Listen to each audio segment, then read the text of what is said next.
Now let's see how to impression a slightly more difficult lock. This is an older Toyota ignition lock. This lock uses a double-sided key, but all of the tumblers are on one side of the lock, so the key only has to be cut on one side. This is what's known as a single-throw lock. Here's the plug out of our Toyota lock. Other than the fact that the key will go in either way, this lock is really very similar to the cam lock that we just saw. All of the tumblers are on one side of the lock, and when you insert the key into the lock, they all extend out from the other side of the lock. There are 6 tumblers, and they are somewhat more fragile than the cam lock tumblers. You need to be very careful about exerting too much force on this lock because the tumblers can be easily damaged. Because all of the tumblers are on one side of the lock, the key only needs to be cut on one side in order to operate. While we're impressioning this lock, we'll only be working on one side of the key blank. But you must make sure that the key goes back into the lock the same way that it came out. Otherwise, your marks won't be where you're expecting them to be. Another thing you have to be careful about while working on one of these locks is to keep the key on the center line of the lock. If you angle it up and down like this, you will sometimes get false marks while you're impressioning. So make sure that you keep the key blank on the center line of the lock as you impression. Whenever you impression a double-sided key, always begin by checking the lock to make sure whether it's a single throw or double throw lock. Using a pick to rake each side of the lock will tell you very quickly if all of the tumblers are on one side or if they are actually on both sides of the lock.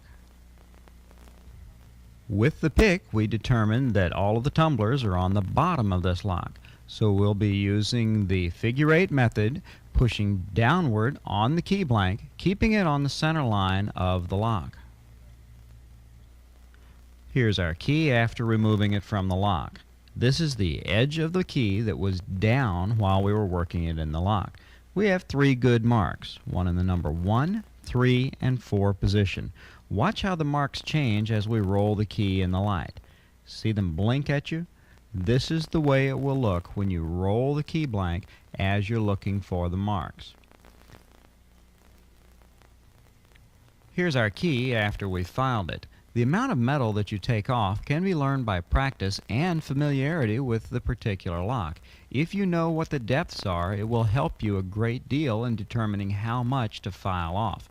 But if you're in doubt, only take off a small amount. It's always better to take off too little than too much. After working the key in the lock, we only have one good mark, and it is a good mark. It's a typical wafer tumbler mark. It's hard to see until you roll the key. You'll see a gouge appear on opposite sides of the key blank along the edge. First you see it on one side, and then you see it on the other. This is not unusual at all with wafer tumbler locks. It's quite common. This is one more reason why you must roll the key blank in order to see the marks. We filed the number 3 cut down one more depth, and we're ready to put the key back into the lock. Remember to keep the bottoms of each one of the cuts just as smooth and flat as you possibly can. After working the key in the lock, we have one real strong mark in the number 5 position now. This is a new mark.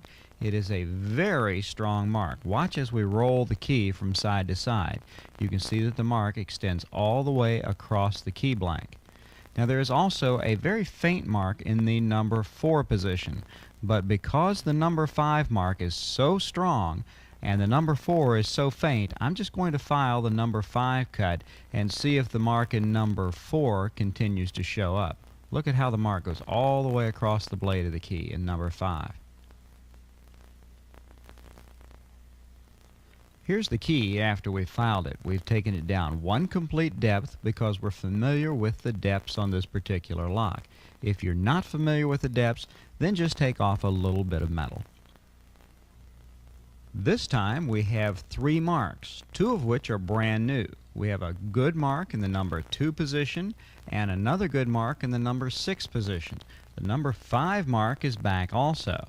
Numbers 2 and 6 are brand new marks. Watch the number 6 as we roll the key in the light. See how it shows up as a line as we roll the key? A line that goes all the way across the key blank.